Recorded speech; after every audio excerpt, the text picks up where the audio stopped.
ქურდობების სერია გორში, რომელშიც სავარაუდოდ არასრულწლოვნები ფიგურირებენ. მხოლოდ ბოლო 3 კვირის განმავლობაში 3 მაღაზია, 1 სახლი და 1 საავადმყოფო გაქურდეს. ყველა საქმეს შინაგან საქმეთა სამინისტრო იძიებს. ამოღებულია სათვალთვალო კამერების ჩანაწერები. ოპოზიცია კრიმინალის ზრდაზე საუბრობს, იურისტები კი საკანონმდებლო ხარვეზებზე მიუთითებენ. 27 ნოემბერი გორშის სწრაფი ჩარიცხვის აპარატიდან 200 ლარამდე თანხა მოიპარეს. 28 ნოემბერი ჭავჭავაძის ქუჩაზე მდებარე ტექნიკის მაღაზიიდან 3000 ლარის ღირებულების მობილური ტელეფონები წაიღეს. ამავე დღეს გაქურდეს ჯუმბერ გოგიაშვილის სახელობის სამშობიარო სახლი. 29 ნოემბერი გორის მუნიციპალიტეტის სოფელ სკრასთან მდებარე დემილთა დასახლებაში 1 ოჯახი გაქურდეს. 30 ნოემბერი კომბინატის დასახლებაში გატყდა სურსათის 2 მაღაზია. წაიღეს ხურდაფური და სიგარეტი.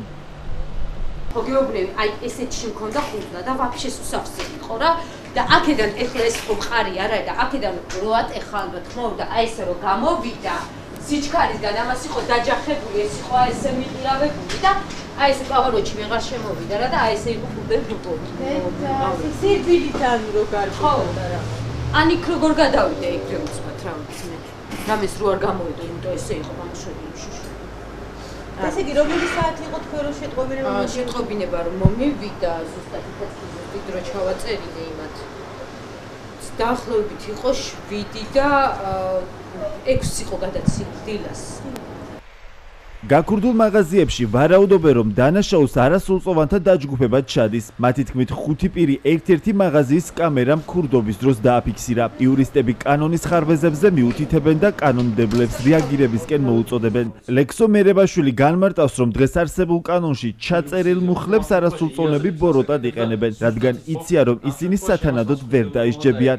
საქართველოს კანონმდებლობა არასრულწლოვანთათვის ადგენს პასუხისგებლობის მინიმალურ ასაკს. ეს არის სისხლის სამართლებრივი პასუხისგებლობა, ამ შემთხვევაში არის 14 წლის ასაკიდან დგება, ხოლო ადმინისტრაციული პასუხისგებლობა უკვე 16 წლის ასაკიდან დგება. ამ შემთხვევაში პრობლემა არის ის, რომ მოცემულ შემთხვევაში ამ არასრულწლოვნებს გაცნობიერებული აქვს და იციან, რომ მარძე ვრცელდება ამ სახის შეღავათი და ბოროტად იყენებენ ამ კანონმდებლობის ამ მიდგომას. შესაბამისად, სახელმწიფოს უნდა კონდეს გარკვეული სახით რეგულირება ან სხვა კუთხით ასე ვთქვათ დადგენა პასუხისგებლობის ასაკისა, რომელიც ხელს შეუწყობს იმას, რომ თავიდან იქნეს არიდებული არასრულწლოვანთა მხრიდან დანაშაულის ჩადენა.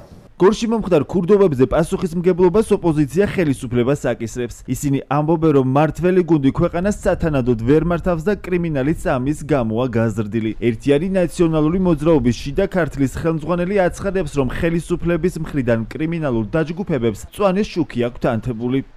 ბევრი ასეთი შემთხვევა დაფიქსირდა ბოლო 3 წლის განმავლობაში.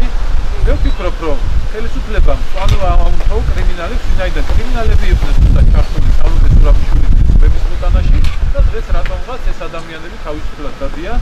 ოპოზიციისაგან განსხვავებით ქვეყანაში კრიმინალის შემცირებაზე საუბრობენ მართველი პარტიის გორის ოფისში. მიშა გოგინაშვილი ერთიანი ნაციონალური მოძრაობის შიდა ქართლის ორგანიზაციის ხელმძღვანელს მატყუარად მოიხსენიებს და ამბობს, რომ ოპოზიციას თვალები დახუჭული აქვს. გოგინაშვილი განმარტავს, რომ საქართველოში შესაბამისი სამსახურები ეფექტურად მუშაობენ და ყველა დანაშაული მათ მიერ დროულად იქნა აღკვეთილი.